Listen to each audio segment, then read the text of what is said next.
Emma, by Jane Austen. Volume 3. Chapter 1. A very little quiet reflection was enough to satisfy Emma as to the nature of her agitation on hearing this news of Frank Churchill. She was soon convinced that it was not for herself she was feeling at all apprehensive or embarrassed.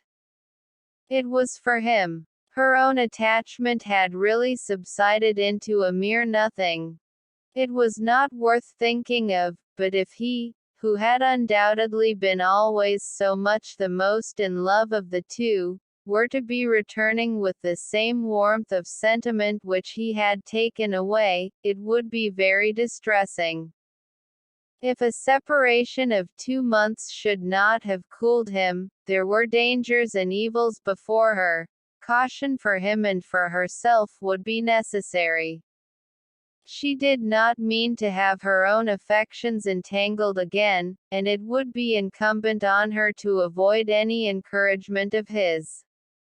She wished she might be able to keep him from an absolute declaration. That would be so very painful a conclusion of their present acquaintance. And yet, she could not help rather anticipating something decisive. She felt as if the spring would not pass without bringing a crisis, an event, a something to alter her present composed and tranquil state.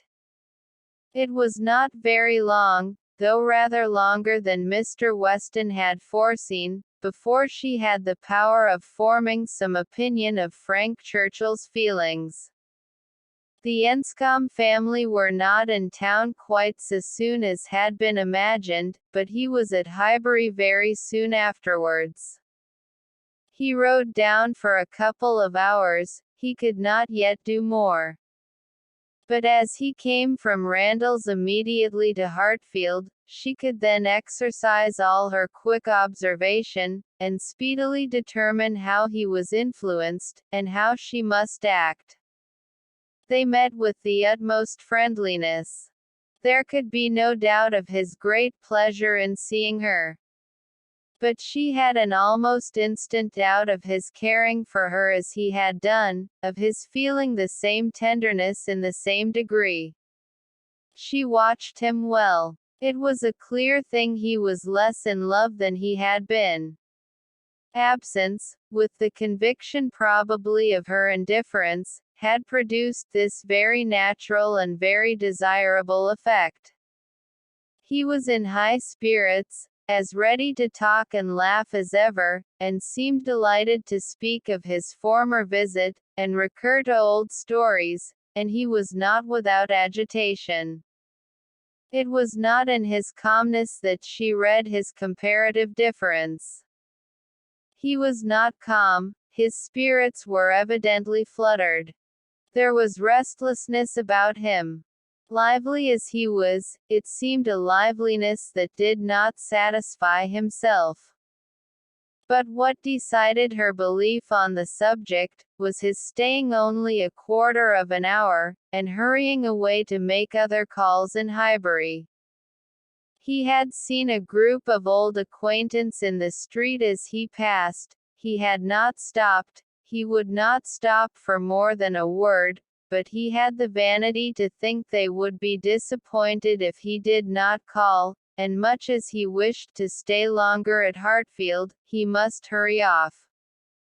She had no doubt as to his being less in love, but neither his agitated spirits, nor his hurrying away, seemed like a perfect cure, and she was rather inclined to think it implied a dread of her returning power, and a discreet resolution of not trusting himself with her long.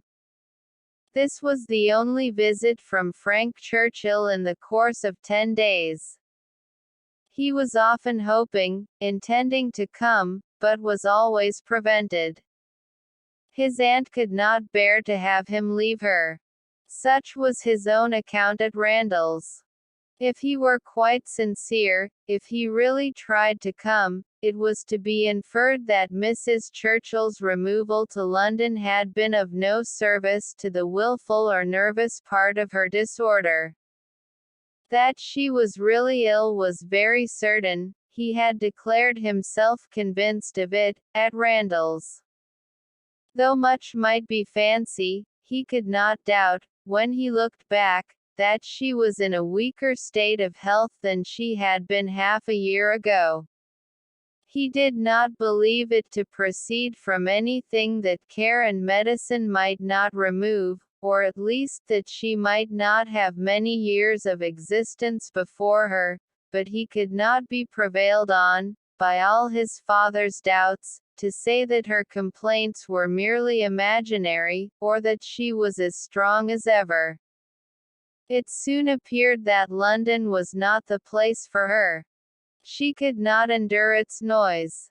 Her nerves were under continual irritation and suffering, and by the 10 days' end, her nephew's letter to Randall's communicated a change of plan. They were going to remove immediately to Richmond. Mrs. Churchill had been recommended to the medical skill of an eminent person there, and had otherwise a fancy for the place. A ready-furnished house in a favorite spot was engaged, and much benefit expected from the change. Emma heard that Frank wrote in the highest spirits of this arrangement, and seemed most fully to appreciate the blessing of having 2 months before him of such near neighborhood to many dear friends, for the house was taken for May and June. She was told that now he wrote with the greatest confidence of being often with them, almost as often as he could even wish. Emma saw how Mr. Weston understood these joyous prospects. He was considering her as the source of all the happiness they offered. She hoped it was not so. 2 months must bring it to the proof. Mr. Weston's own happiness was indisputable. He was quite delighted. It was the very circumstance he could have wished for. Now, it would be really having Frank in their neighborhood. What were 9 miles to a young man? An hour's ride. He would be always coming over. The difference in that respect of Richmond and London was enough to make the whole difference of seeing him always and seeing him never. 16 miles, nay, 18, it must be full 18 to Manchester Street, was a serious obstacle. Were he ever able to get away, the day would be spent in coming and returning. There was no comfort in having him in London. He might as well be at Enscombe, but Richmond was the very distance for easy intercourse. Better than nearer. One good thing was immediately brought to a certainty by this removal, the ball at the Crown. It had not been forgotten before, but it had been soon acknowledged vain to attempt to fix a day. Now, however, it was absolutely to be. Every preparation was resumed, and very soon after the Churchills had removed to Richmond, a few lines from Frank, to say that his aunt felt already much better for the change, and that he had no doubt of being able to join them for 24 hours at any given time, induced them to name as early a day as possible. Mr. Weston's ball was to be a real thing. A very few tomorrows stood between the young people of Highbury and happiness. Mr. Woodhouse was resigned. The time of year lightened the evil to him. May was better for everything than February. Mrs. Bates was engaged to spend the evening at Hartfield. James had due notice, and he sanguinely hoped that neither dear little Henry nor dear little John would have anything the matter with them, while dear Emma were gone.